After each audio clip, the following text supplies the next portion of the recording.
Good evening, everybody. Hello, hello. Welcome to another episode of Critique Corner with me, Daniel Parker. And me, DB Fastbinder. And Daniel, is there something odd with your audio tonight? I don't. Anything different with your setup? I think I was just getting some double sound during the trailer for some reason, but it's gone now. So It's okay, gone. Okay. All right. we're good. We're good. All right. All right, doing it live, folks. Doing it live. Yes. Yes. Yes. If you are returning, welcome back. If you're new, what we do is, we critique stuff. We usually review something new or more contemporary with something older and classic. Although this week we've got a nice little smattering of classic stuff, older stuff, and at least in my case, my solo review is a new one. But to start us off tonight, we are talking about The Golden Child with Eddie Murphy. The Golden Child. Unlike a lot of the 80s movies we cover, I actually have seen this one before. Yes, and I had only seen bits and pieces of it. I had never seen it all the way through.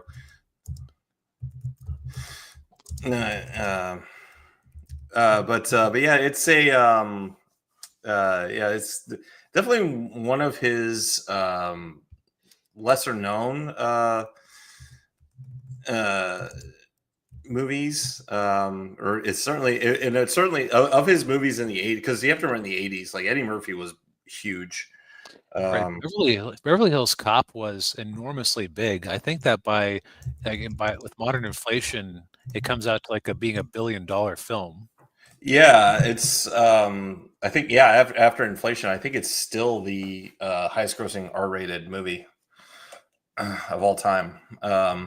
Might be, I don't know, although Deadpool and Wolverine might have beaten it, but yeah, I mean, this movie didn't really get the love of the other movies, and I think this movie flopped, if I recall. Really? A Golden Child. Let's look it up. Because I can definitely see, like, if you come in expecting another Beverly Hills Cop, you're not getting another Beverly Hills Cop at all. And yeah. okay, so this was not, in fact, a flop. Budget is estimated between 12 and 25-ish million, with a total box office of 149. Oh, okay. However, that would be a relative disappointment for, like, if you budgeted this thing expecting another Beverly Hills Cop. Yeah, yeah.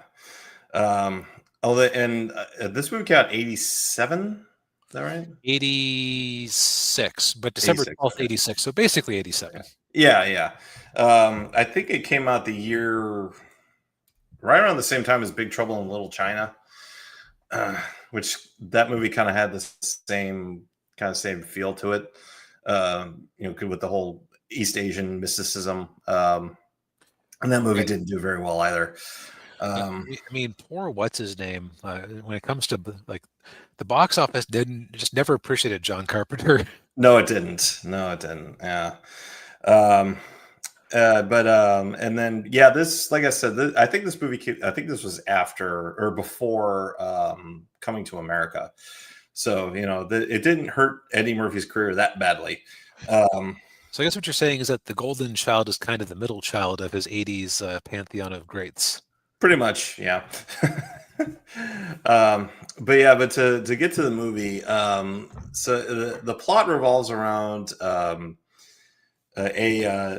titular golden child, who's this how old would you say the kid was? About maybe 6, 6, 7, yeah. He's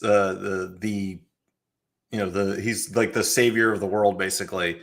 And he gets kidnapped by some evil dudes led by the actor is Charles Dance, who modern audiences will know him from Game of Thrones, and he was also the villain in The Last Action Hero.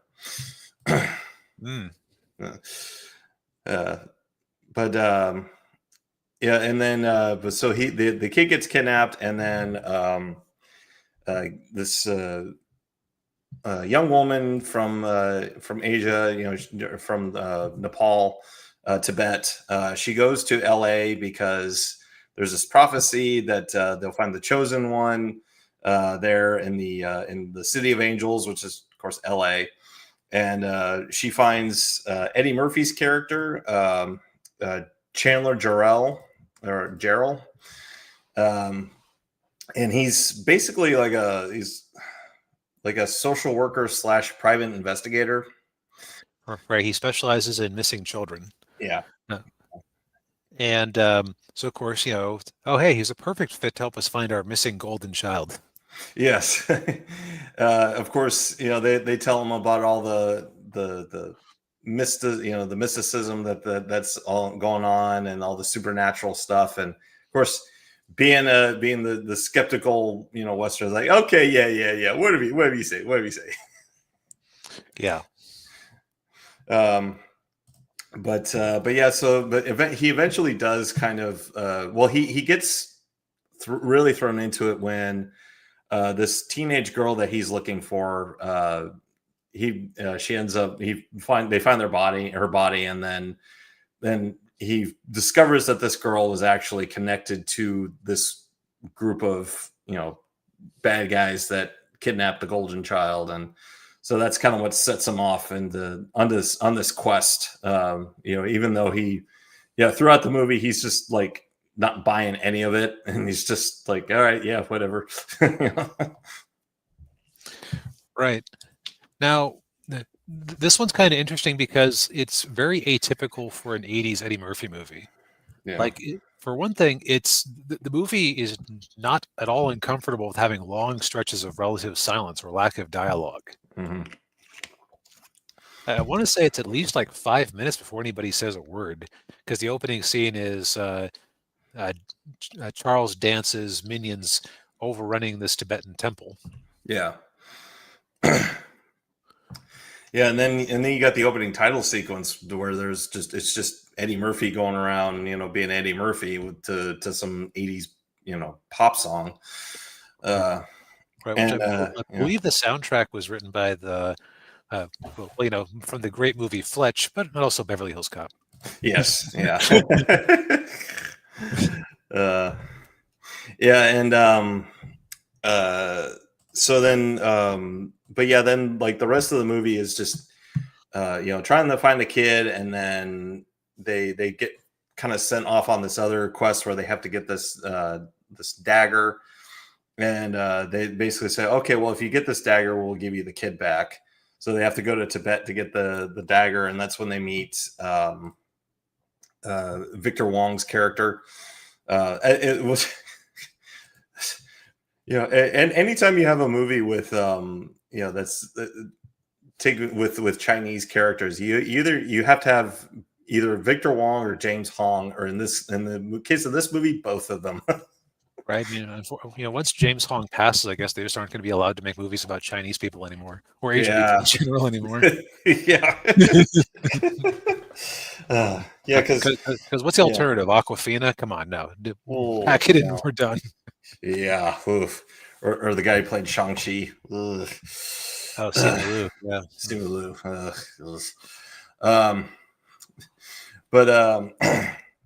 But yeah, then and of course, yeah, the movie is just basically it's like I said, I kind of compare it to Big Trouble in Little China. It kind of has a similar vibe to it. There's the comedic elements, and then also all the East Asian, mysticism and lore and everything, which I really like that part of it. Right. You get some cool stuff like a literal dragon lady. Yeah. Man, my tech troubles today are just not fun. Yeah. My monitor suddenly shut down, even though it's still sharing on the other screen. Okay, we'll do it in small mode. Cool. Okay. Anyway, I kept getting like elements of Indiana Jones out of this. Yeah. Because it's because some of the set pieces are like that. Although this movie is just unabashedly weird, and it's partially supported by the fact that they have special effects great Phil Tippett doing a lot of unusual stop motion creature effects. Like the villain transforms in the end into like a demonic being. You have a really odd bit of product placement where the Golden Child uses his magic to animate a. Was it the Golden Child who did this, or was it someone else who did it? It was a Golden Child. Yeah, it was a Pepsi can. Right, like the Pepsi can just folds itself out into a little man who does a little dance. Yeah. That is one thing, and I was thinking to myself, man, this is a weird comedy, and then I realized, like, not really a comedy per se. It's more of it's like Indiana Jones if you cranked up Jones's sarcasm about 30%. Yeah. Yeah. And tacked on a kind of schmaltzy love story that doesn't entirely work. Yeah. Yeah. We were talking before the show. Like, for me, the movie kind of fell apart during the third act because it just it got really weird, and it got and it felt rushed too. Right, like there was more story than they had actual time to tell it. Yeah. Yeah, because the movie clocks in at 90 minutes, and I part of me wonders if maybe they had like 20 or 30 minutes of footage that Paramount told them, oh no, you need to cut this back to 90 minutes. Like, Or like they couldn't afford another couple of months of Phil Tippett's time to flesh out some scene. right, yeah. Yeah. But you mean overall, it's not a bad movie. I think, like I said, this is kind of very lower tier in Eddie Murphy's filmography, but I will say it's better. I mean, I would watch this movie over like Norbit. Okay, that's just unfair. How about I would watch this movie again over Beverly Hills Cop 4. Oh yeah, yeah, yeah, It's like this movie at least like leaves a taste in the mouth instead of just being a nothing burger. yeah, yeah. That's true. Yeah. And I think I've accidentally given you the perfect segue to your solo review, Daniel. Yes, nothing. Yeah, speaking of nothing burgers. So Daniel has once again braved the depths of Disney Plus to be our underappreciated, underpaid Disney Plus correspondent. Yes. Yeah, I braved Disney Plus this weekend and watched The Fantastic Four: First Steps. And of course, this is Marvel's attempt to bring Marvel's first family to the big screen. We had Roger Corman, who had his own version that never got released. Right, he couldn't. This at least has that over that version where it actually got to big screen. Yes, yeah.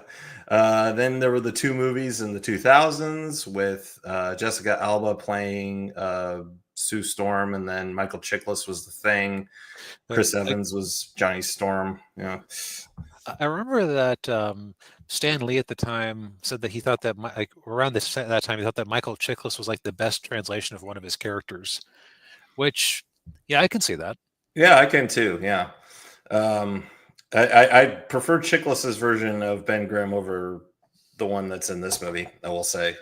Yeah, the less said about Fan Four Stick, the better, because it's like it was basically as far not having seen it directly, but having watched reviews and seen clips and talked to people who have watched that movie. Yeah. It sounds like it's basically like the worst aspects of the Snyderverse bolted onto the Fantastic Four. Oof. Yeah, like wanted to be a legend or an edgy boy. Yeah, yeah. Well, which, given what I heard about the director, doesn't surprise me. But much like Roger Corman's Fantastic Four movie, Fan Four Stick was also made just so that 20th Century Fox could retain the rights to the Fantastic Four. But to get into this movie, you've got so it takes place. So A lot of people thought it takes place in the 1960s. It doesn't. It actually takes place on Earth 828, Are you aware of any, like which is any? a retro futuristic Earth. Yeah. Are you aware of any like So, jokey meaning behind that number that was chosen? no, I don't. Okay, I don't either, but I'm just curious if like there's like some sort of obscure Fantastic Four reference that covers it. Yeah, well, I don't really know much about the Fantastic Four, so I can't really like. I know the basics of the characters, and that's about it. Um, but yeah, so they're on this, so we're on this retro future. Basically, what people in the 1960s thought the world would be like today. Um, and Sue and Reed Richards, they're married, and they find out that Sue's pregnant, and of course, they've been the Fantastic Four for 4 years. And basically, the first 20 minutes of the movie is just like a montage of them, of like their origins, and then with their adventures, and doing all their Fantastic Four stuff. They're like fighting Mole Man. Mole Man, by the way, is played by Paul Walter Hauser, who we saw last week in Naked Gun. He's Liam Neeson's partner.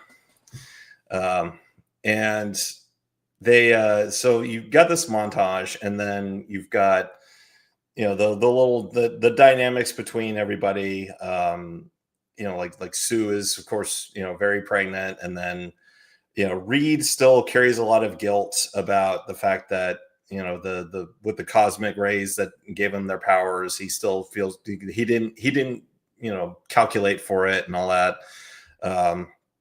And then you got Johnny.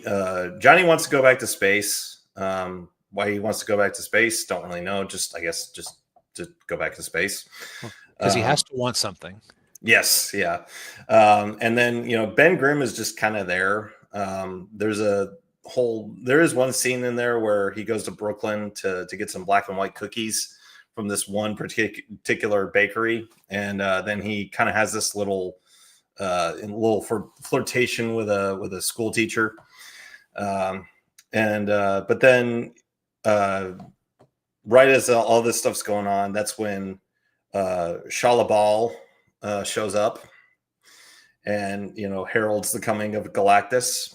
And so rather than wait around for Galactus to show up, the Fantastic Four decide, okay, well, we're just going to go to him.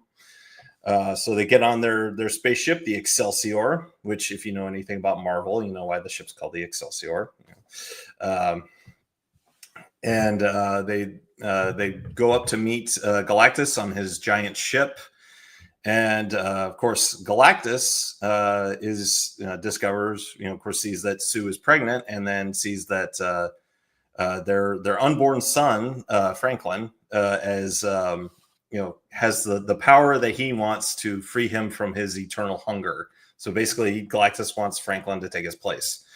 And so Galactus induces labor, and then as they're making their escape from Galactus, Sue gives birth, and of course, Galactus says, well, if you give me the kid, I won't destroy Earth.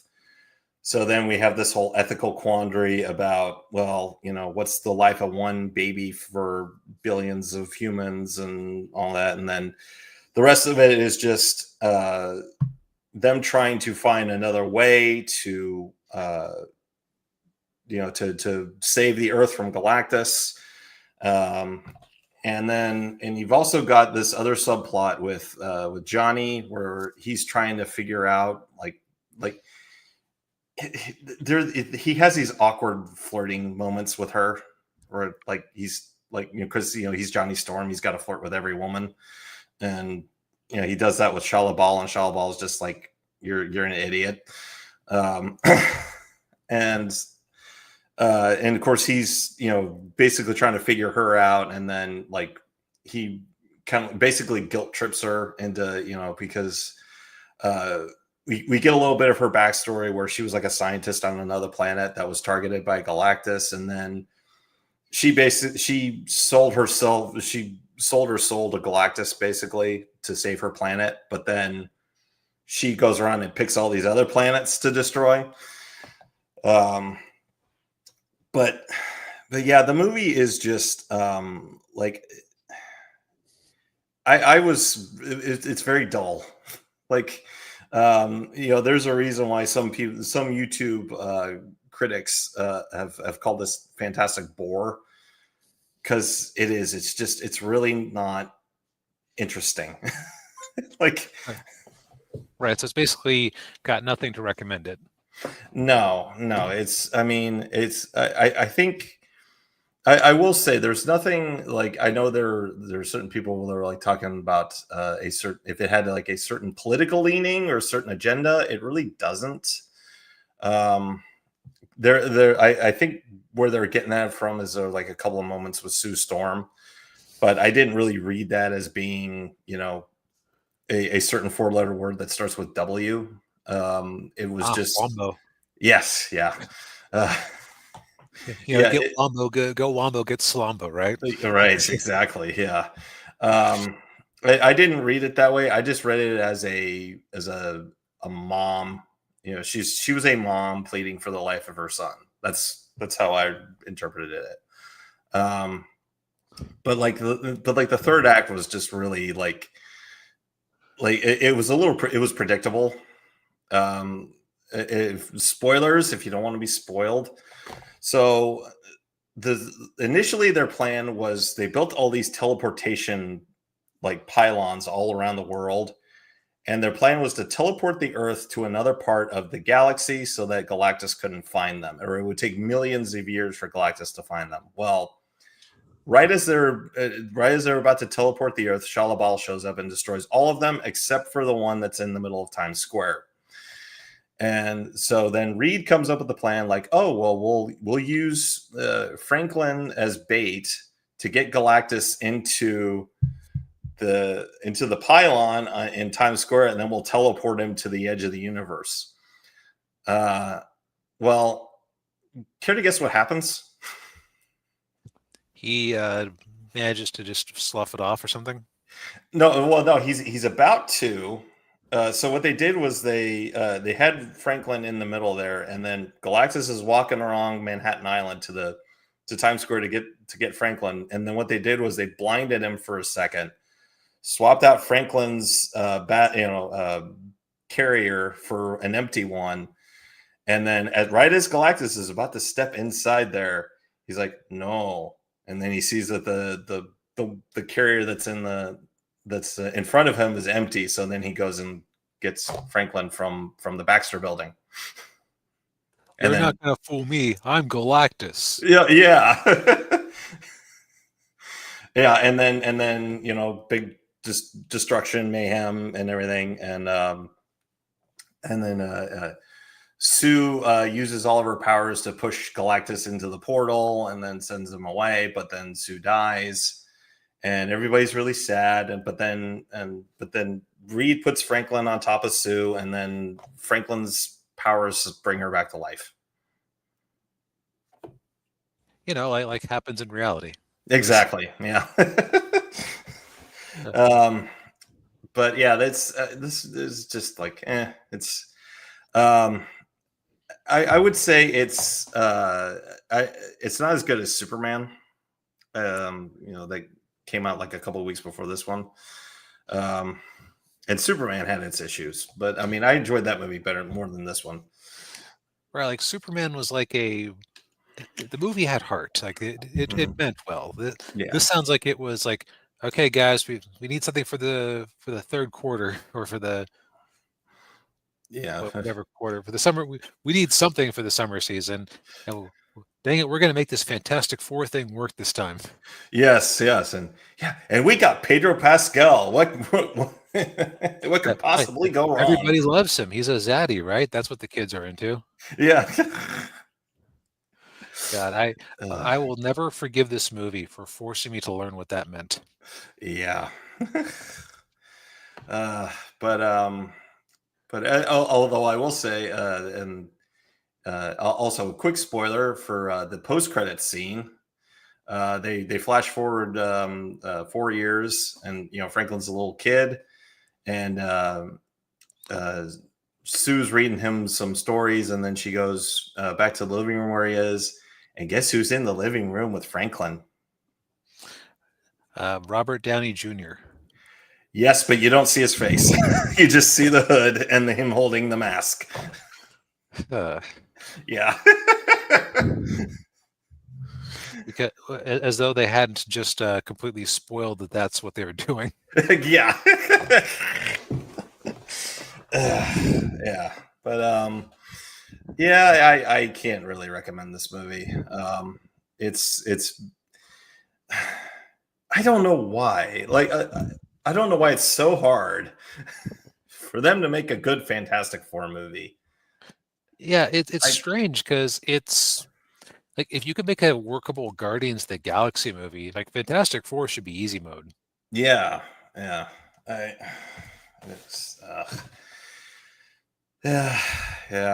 Well, if I had it my way, I would just reboot all of Marvel and just start from the beginning, or just like stop making Marvel movies for about 5 years, and then Right, give them a chance to rest up and come up with some new ideas. Yeah, exactly. Yeah.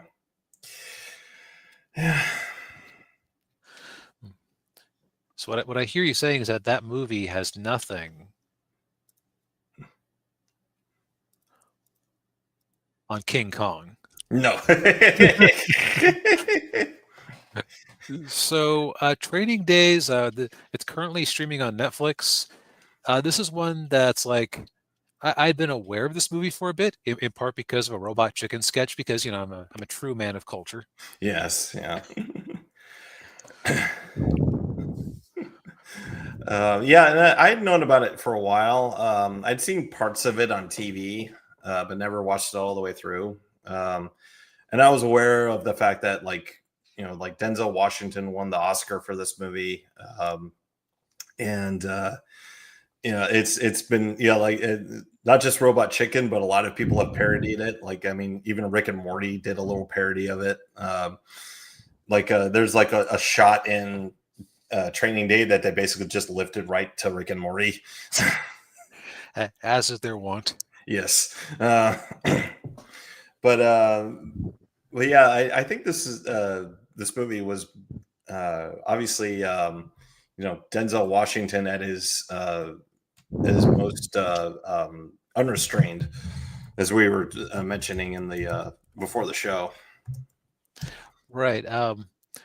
Because that's something like the Denzel Washington movies we've ended up seeing. Like, okay, I've never like super impressed is the wrong word, but it's just like he's often very like restrained in his performances, and I find myself wondering, okay, what am I missing here? Yeah. But I think the movies we've mostly been watching are things like Equalizer 3, where he's an older man, just very kind of comfortable, right? Yeah. And just like an established character. Yeah. Or what was the other one we did? Man on Fire. Man on Fire, that's right. Yeah. Where yeah, that's another case where it's just a very restrained, quiet performance. Like I didn't really get to see him going for the fences. Yeah. And also, Man on Fire was very much a melodrama. Yes, it was. Yeah. Yeah. Meanwhile, his character Alonzo in this one is just like he keeps you guessing, man. Oh yeah. Like I don't think I've ever seen him as a villain before or since. I think about it. Yeah, I'm trying to think. Yeah, this is one of the few times he's ever played a villain. Yeah, he makes a good villain. I'll give him that. Yeah, like it makes you wonder why he doesn't try it more often. Yeah, because okay, so Training Day, it does in fact happen over the course of a single day. You have Denzel Washington plays Alonzo, an established narco cop who is training Ethan Hawke's Jake, who is looking to be assigned to the unit.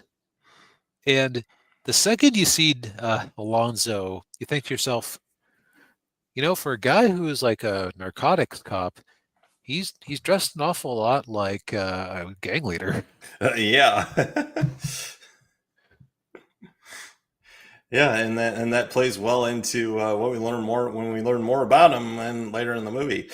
Um, yeah, and so basically early on, like you could tell that like just the way like he's just he makes like Ethan Hawke very uncomfortable at the start because he's making him like do things that he just like wouldn't do, Like he cajoles him into trying drugs. It's like, oh, yeah. a narcotics officer should love narcotics. That should be in his veins.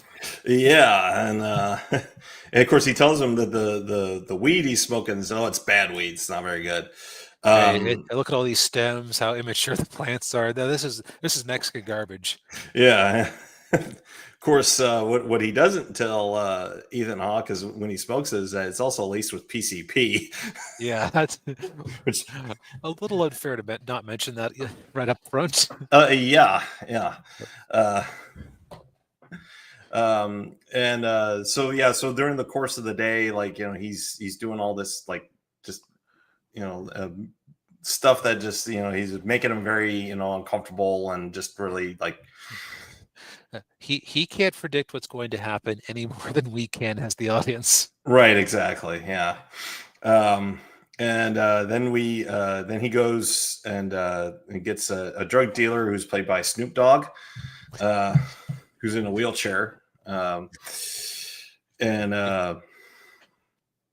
Right, he just cuts a swath through, like he is, again, like he is 100% just like a pure drug dealer, like he's shaking people down, stealing money.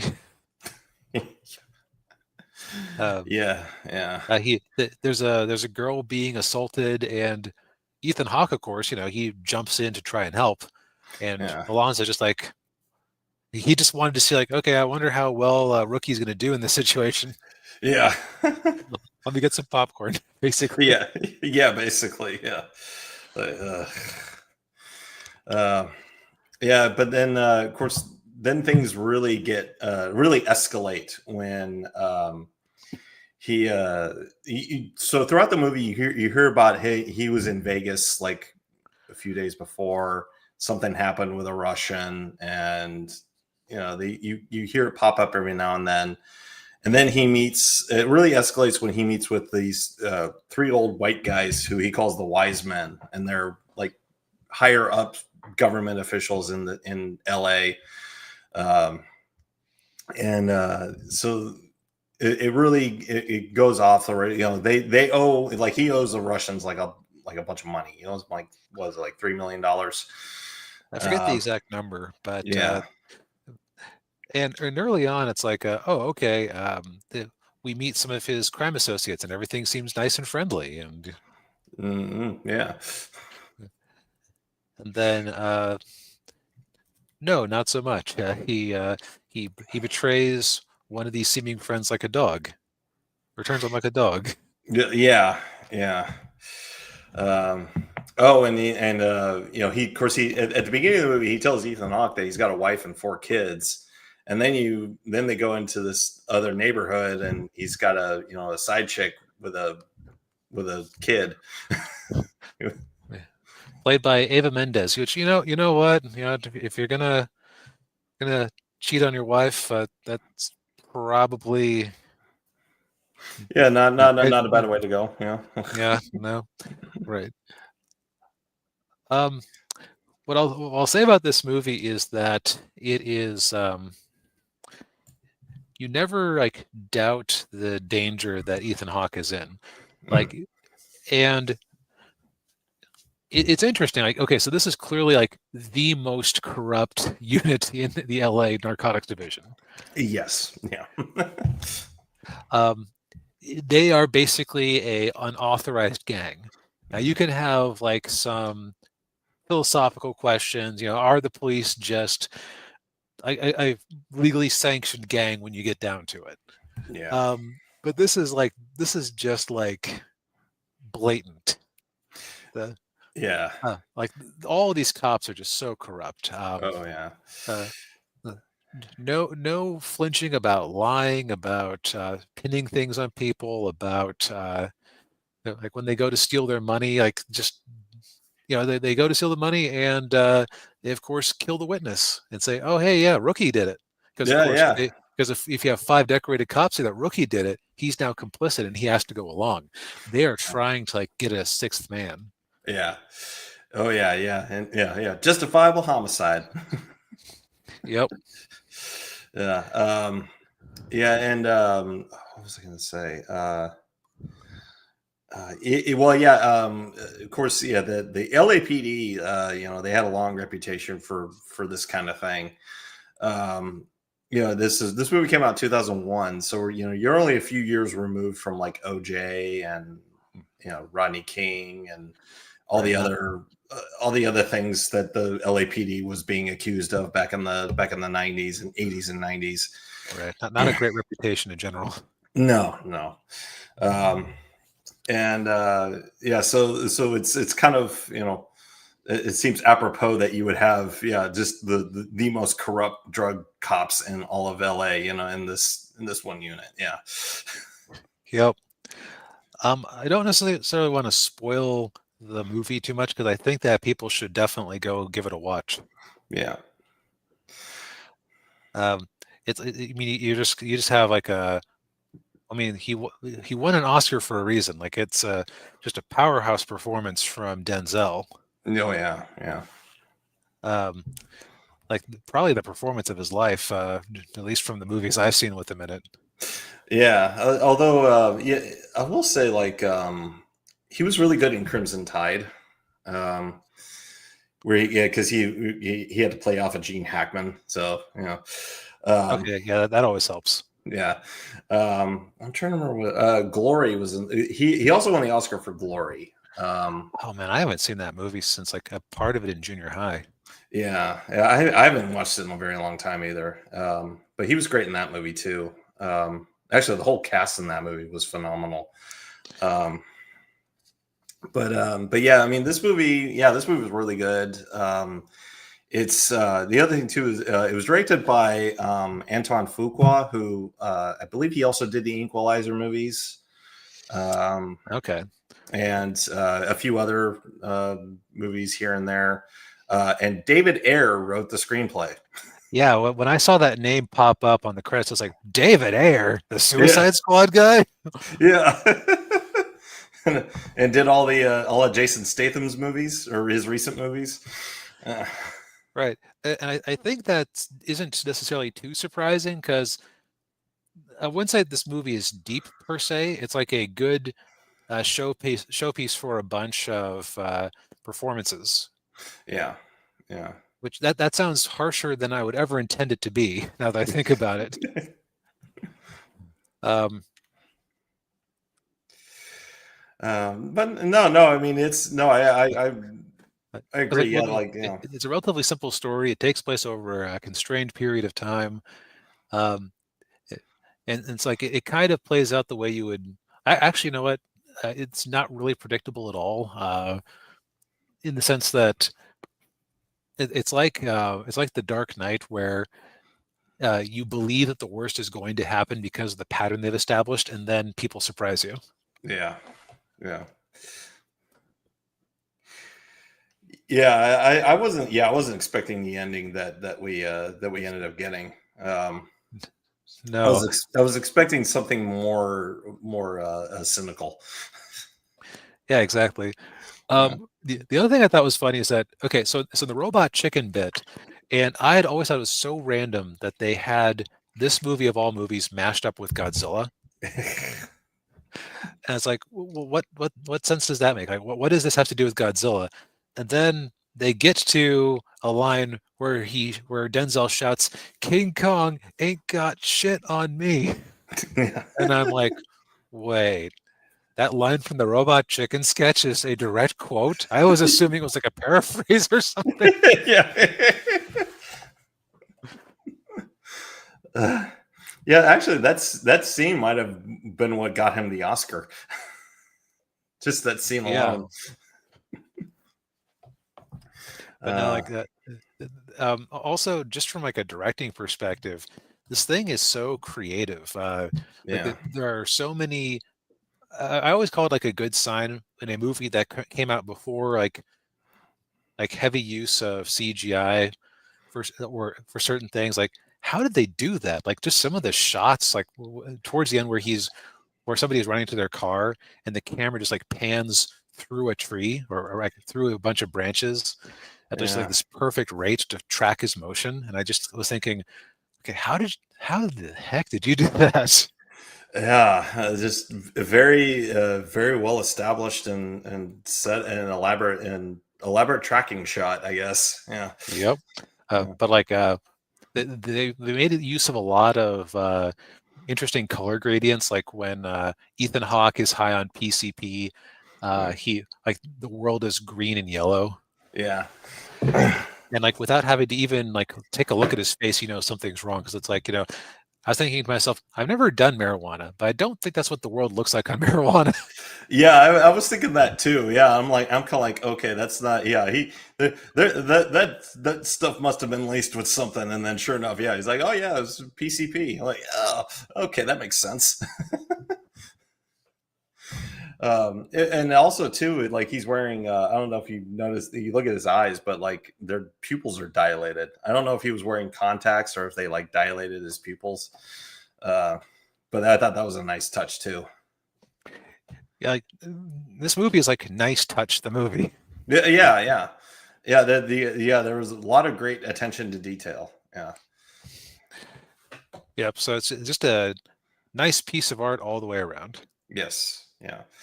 And as DB said at the beginning of the review, it is currently on Netflix, so definitely give it a watch. Yep. Yeah. So I think we've said all we need to say for tonight. Yes, indeed. Well, thank you everybody for tuning in. We appreciate it as always. Hit the like button, subscribe to the channel if you haven't already.